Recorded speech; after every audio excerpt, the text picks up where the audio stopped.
Olá pessoal, sejam bem-vindos aqui a mais um vídeo da geração FP&A. Nesse vídeo a gente vai aqui, a partir de uma planilha do zero, montar um modelo integrado. A gente vai construir aqui uma conexão do DRE, fluxo de caixa e balanço e entender na prática ali os detalhes como ocorrem essas conexões.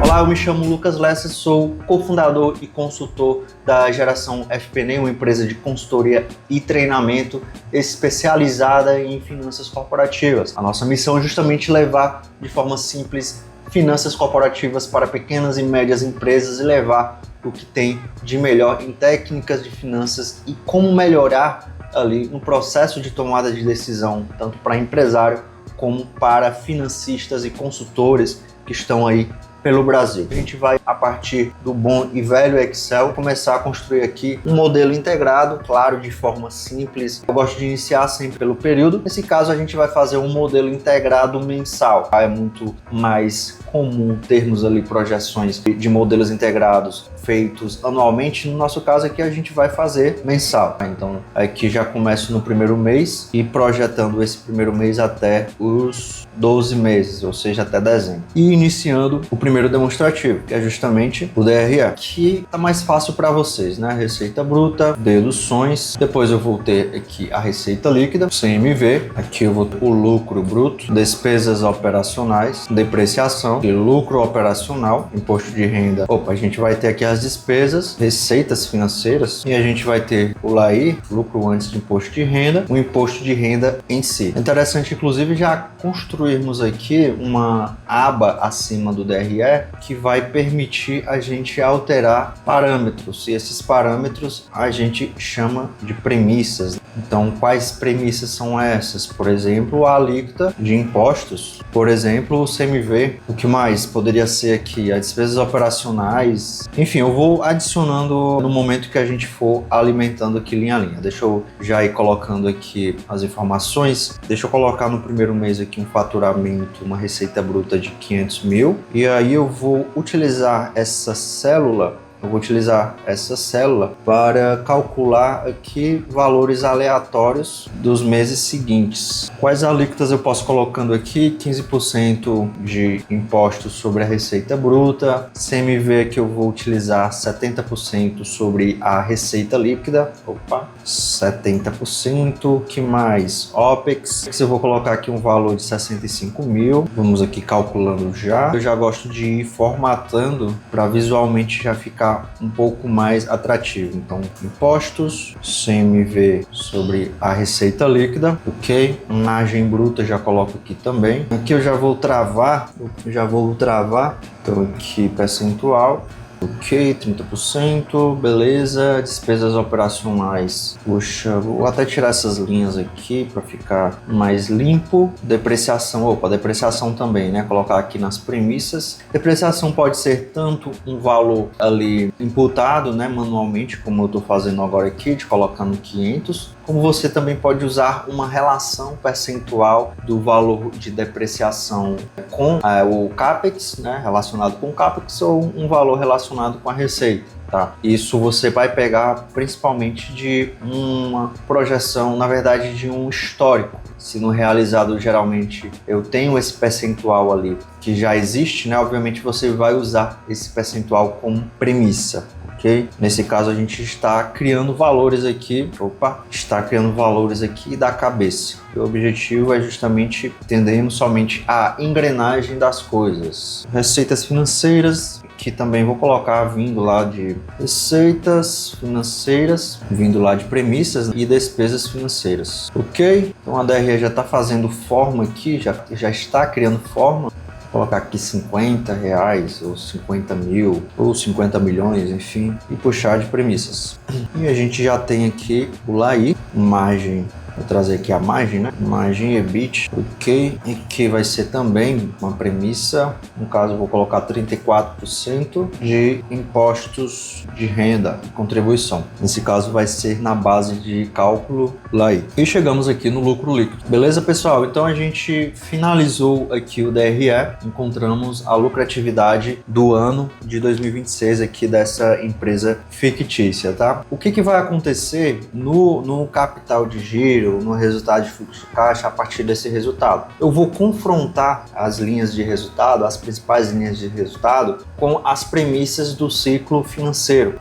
O ciclo financeiro ele é composto por elementos de prazos médios diários, né? São justamente os prazos médios de recebimento, prazo médio de estoque e prazo médio de pagamento. Então, quando eu falo que o resultado, as linhas de resultado vão ser impactadas, eu estou falando principalmente dessas três linhas. A receita, no caso, são duas, a receita e o CMV. A receita para chegar no saldo a receber e o CMV para chegar no saldo de estoque e no saldo de pagamento. Então, vamos aqui fazer a próxima aba, que é o balanço patrimonial. Então, o balanço patrimonial vocês conhecem, né? Começa pelo ativo. No caso, o ativo a gente vai ter dois grupos, o ativo circulante e o não circulante. Aqui, para simplificar, vamos considerar que existe somente o ativo total, que vai ser composto pelo caixa, contas a receber. Eu vou ter aqui o estoque e vou ter o imobilizado, beleza? Eu gosto de, inclusive, deixar travado aqui na linha de datas para poder visualizar quando desce aqui o período, que fica mais fácil para eu saber onde imputar de acordo com as datas. O caixa vai vir das informações de fluxo de caixa, então eu já vou colocar aqui logo a aba de fluxo de caixa, demonstrativo de fluxo de caixa. Então aqui o caixa ele vai vir da onde? Ele vai vir do carinha chamado caixa final. Eu vou ter o que? O caixa inicial e eu vou ter o caixa final, que é a posição de saldo em caixa que a empresa finaliza aquele exercício. Então, essa posição ela vai direto ali para o balanço patrimonial. O contas a receber é o saldo dos valores que eu vou receber das vendas que foram realizadas. Nesse caso, se a premissa que está... no caso, eu não coloquei as premissas ainda. Vamos colocar aqui, vamos supor que eu receba em 40 dias as minhas vendas, meu estoque gira ali na média de 65 dias e o meu pagamento aos fornecedores vai ser de 95 dias. No caso aqui a gente tem um ciclo financeiro aqui não muito legal. Deixa eu melhorar um pouquinho. Vou botar 35 e botar aqui 98, não sei. Enfim, o objetivo não é esse, mas deixar aqui tá 55, beleza. Então vamos lá. Primeiro saldo que a gente vai construir é o saldo de contas a receber. Para isso eu vou calcular como? Eu vou pegar a minha receita bruta, eu vou dividir pelo período, no caso da projeção que a gente está construindo que é mensal, então vai ser dividido por 30 e multiplicar pelo prazo médio de recebimento. Com isso eu vou ter o quê? Eu vou ter o saldo médio ali que eu vou pagar, eu vou receber, né, a partir dessas vendas eu vou receber para os próximos exercícios. Vou só dar aqui uma ajustada no tamanho. Opa, beleza? Ok, então essa é a primeira linha. Segunda linha, eu vou fazer algo parecido, só que eu vou utilizar a linha do meu CMV. Então também vou dividir por 30 e multiplicar pelo prazo médio de estoque. Eu vou ter a posição aqui de estoque para, no caso, para vendas, né, nos próximos períodos. Imobilizado, a gente vai supor que no ano zero, no mês zero, no caso, na verdade, eu teria ali em valor de imobilizado de CAPEX, sei lá, 500 mil. Eu vou utilizar o saldo anterior, sempre vou utilizar o saldo anterior para abater de duas coisas. Eu vou abater tanto da depreciação, esse imobilizado ele vai estar sendo depreciado, e abater também no caso de entradas de novos CAPEX. Então, são justamente os pagamentos ali, as amortizações que a gente vai ver, no caso não a amortização, os pagamentos de fato que vão estar ali alocados no fluxo de caixa. Então a gente vem aqui e abate da depreciação, beleza? E a gente vai ter aqui o ativo total pronto. O próximo grupo de informação são o que? Passivo total. Passivo total, e aqui a gente vai ter o contas a pagar, eu vou ter aqui dívidas, e por enquanto deixar só esses aqui, essas linhas mais representativas, sabe? E a gente vai ter o grupo também da patrimônio líquido, do patrimônio líquido, né? Que é composto pelo capital social, que é o capital que inicialmente os sócios ali colocam dentro da empresa, que vai compor, justamente como o nome já fala, o capital inicial, ok? Vou colocar aqui, inclusive, aqui no inicial, aqui também. E aqui a gente vai ter o resultado acumulado. De novo, tá, pessoal? Aqui a gente está montando um modelo bem simples, tá? Resultado acumulado no mês zero aqui vai ser, obviamente, zero, e ele vai estar sempre sendo modificado pela geração de lucro líquido. Então eu vou colocar já todo mês, ou seja, eu vou pegar o período anterior, o saldo anterior acumulado e somado ao resultado no DRE. Como todo mês está tendo lucro, essa linha está crescente, mas quando é prejuízo, obviamente, né, aqui eu vou ter um decrescimento. Outra linha também que impacta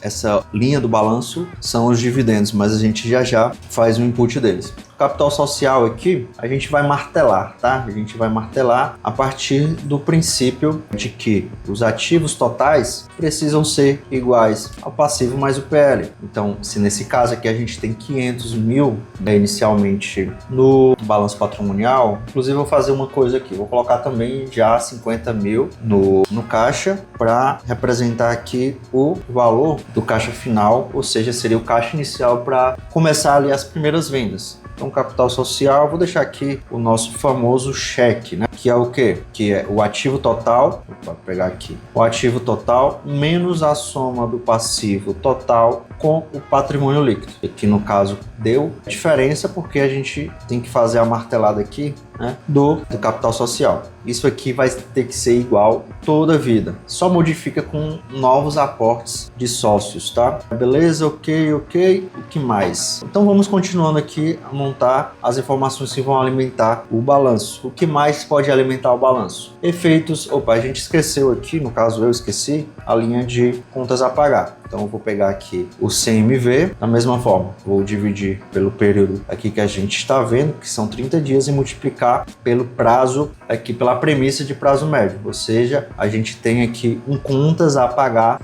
bem maior, né, do que a soma aqui do estoque de contas a receber. Vamos só dar uma olhada, mais ou menos, ainda está com alta necessidade de capital de giro aqui nesse nosso exemplo, mas isso não tem importância no momento. Com essas informações de saldos ali do ciclo financeiro, a gente já consegue calcular um carinha chamado necessidade de capital de giro. Eu vou criar aqui uma aba, que é uma aba de cronograma aqui de apoios. E o primeiro é justamente o NCG. O que é o NCG? É o valor de capital de giro necessário para financiar a operação. Então, o NCG ele vai ser composto pelos saldos que estão ali no contas a receber e no contas a pagar e nos saldos de estoque. Então aqui fornecedores, saldos de estoque e contas a receber. No caso eu vou pegar as informações aqui no balanço, ok? Vou trazer aqui para essas duas linhas e a linha de fornecedor. Com isso eu vou calcular o NCG, que é o quê? Que é a soma das contas que estão no ativo circulante menos a conta que está no passivo circulante. Isso significa que nesse caso que a empresa tem uma necessidade de capital de giro de 156.900, justamente porque a maior parte do capital de giro dessa empresa está imobilizado aqui nessas duas contas. E quando eu aumento a imobilização, no caso, quando eu aumento o saldo de contas a pagar fornecedores, eu diminuo essa necessidade de capital de giro, porque ali na prática eu estou, digamos assim, empurrando conta, né? E gero ali um desafogo no meu caixa. Vou fazer aqui um exemplo, né? Vou botar 1.500.000, vamos supor que tivesse 1.500.000 no caso de contas a pagar. Significaria que o meu fornecedor está financiando a minha operação, meu NCG está negativo. Então essa informação, guardem essa informação que vai ser muito importante para o fluxo de caixa, que é justamente o que a gente vai fazer nesse momento, iniciando pelo fluxo de caixa operacional. Então a gente tem três linhas no fluxo de caixa, que é o fluxo de caixa operacional, o fluxo de caixa de investimentos e o fluxo de caixa de financiamentos. Fluxo de caixa operacional, para que ocorra essa conexão através de um fluxo de caixa indireto, né? Ou seja, a gente vai explicar a variação de fluxo de caixa a partir do DRE. Então a gente vai conectar aqui diretamente o DRE. Vou só trazer essa fórmula logo para cá para mostrar para vocês que já não está batendo, que não está batendo ainda no caso. Então como é que a gente faz essa conexão do fluxo de caixa indireto, começando aqui no fluxo de caixa indireto pelo lucro líquido. Então, o lucro líquido, obviamente, a gente vai pegar de onde? Do meu DRE. Tá, então já pego ele aqui e vou explicando e trazendo luz para mostrar por que esse lucro ele realmente não está refletido 100% ali no meu caixa. A única explicação é porque vão ter efeitos que estão aqui, mas que não têm impacto no meu caixa. Como assim, Lucas? Vou dar um exemplo. Um exemplo deles é a depreciação. A depreciação diminui ali meu lucro líquido, mas ela não é um boleto, não é uma duplicata, ela não sai do meu caixa. Então, eu preciso vir aqui e mostrar que existe um ajuste para impactar positivamente o meu caixa, ou seja, melhorando, entre aspas, ali esse lucro líquido. Então, eu vou devolver essa depreciação, porque ela não é efeito caixa, devolver aqui para essa linha. Outro efeito não caixa, muitas das vezes, é o imposto, né? O imposto diferido, ou seja, esse imposto aqui, ele é calculado em cima dessa base de cálculo e ele vai ser pago em outro exercício. Ele vai ser diferido. Mas nesse caso, para simplificar, é que eu vou deixar ele como se tivesse realmente sendo pago no próprio exercício. O que não existe, tá, pessoal? O que não existe. Mas aqui só para termos de simplificação. Depreciação e agora a variação de capital de giro. Então, a variação de capital de giro é justamente a variação do NCG de um período a outro. Então, eu vou pegar aqui essa linha que a gente acabou de calcular e diminuir do exercício anterior. Então, eu vou puxar isso para todos os períodos e isso vai impactar aqui o meu fluxo de caixa. Então, nesse caso aqui, como eu já adiantei, as premissas aqui que eu fiz já apontam para um fluxo de caixa, no caso o NCG, né, não muito saudável. Vou só dar um ajuste aqui e colocar um prazo de pagamento maior. Perceba que aqui, quando eu faço isso, ele já melhora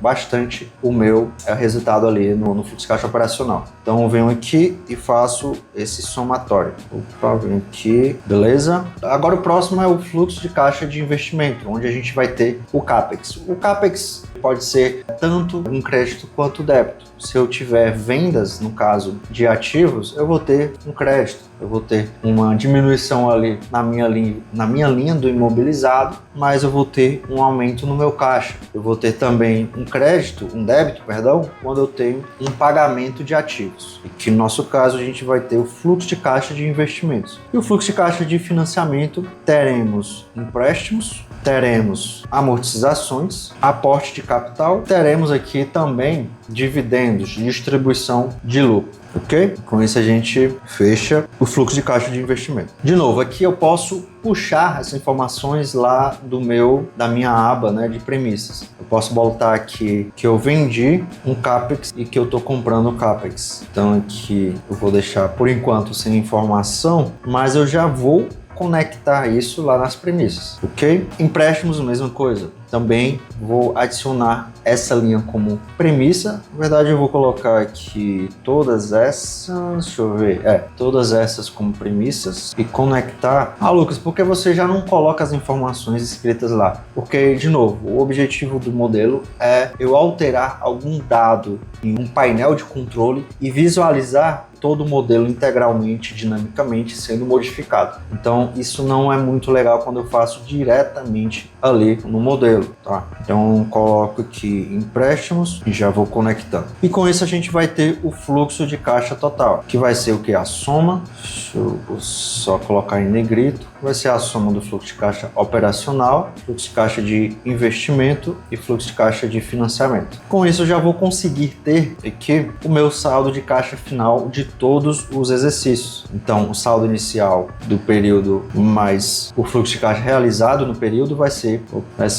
o fluxo de caixa final. Beleza, pessoal? Então é isso. Então perceba aqui que a gente já povoou as informações aqui de caixa, né? Aqui na linha do balanço patrimonial. Ok? O que mais? Então a gente já Pessoal, e com isso a gente fecha totalmente as conexões. Então no caso aqui, opa, já devia estar batendo. Vamos ver aqui o que pode estar errado. Então vem aqui, opa, aqui a gente no caso não fechou aqui um parênteses, tá? Então percebam, tá, pessoal, que a gente já consegue nesse caso já deixar o balanço totalmente aqui, como o nome já fala, balanceado, né? Eu já vou adicionando mais coisas e eu consigo ter uma visão mais dinâmica. Por exemplo, eu vou colocar aqui que o meu mês aqui inicial, eu peguei um empréstimo de 500 mil, vou pegar aqui o empréstimo de 500 mil, então aqui já vai dar um erro, por quê? Porque eu tenho que adicionar esse saldo devedor, não é isso? Então, saldo devedor vai abater das amortizações, ok? Então aqui eu vou ter o empréstimo e eu vou ter o saldo devedor todo mês abatendo dessa linha do fluxo de caixa, beleza, pessoal? E aí, por exemplo, se eu colocar aqui a amortização mensal vai ser 800, já consigo ter aqui o balanço aqui totalmente corretinho, balanceado, e eu vou ter o abatimento aqui no saldo devedor. E por aí vai. Então, esse tipo de coisa nos permite fazer o seguinte: vamos supor que eu queira ter uma visualização do impacto ali da minha lucratividade no fluxo de caixa. O que eu gosto de fazer é utilizar esse tipo de gráfico, que eu acabei pegando mais um mês, é isso? Acabei pegando mais um mês aqui. Vou pegar aqui esse período, fluxo de caixa operacional, fluxo de caixa de investimento e financiamento, e pegar o saldo final. E montar aqui, ó, a gente pode, com um modelo desse, montar uma visualização bacana como essa, dinâmica. Então, eu vou pegar meu fluxo de caixa de financiamento, investimento e financiamento e visualizar como que isso impacta o saldo total. Então, por exemplo, para tipo de gráfico, vou pegar esse, na verdade, esse mesmo. E aí, eu vou fazer o seguinte, vou pegar aqui, ó, e brincar com as premissas e visualizar isso aqui no gráfico.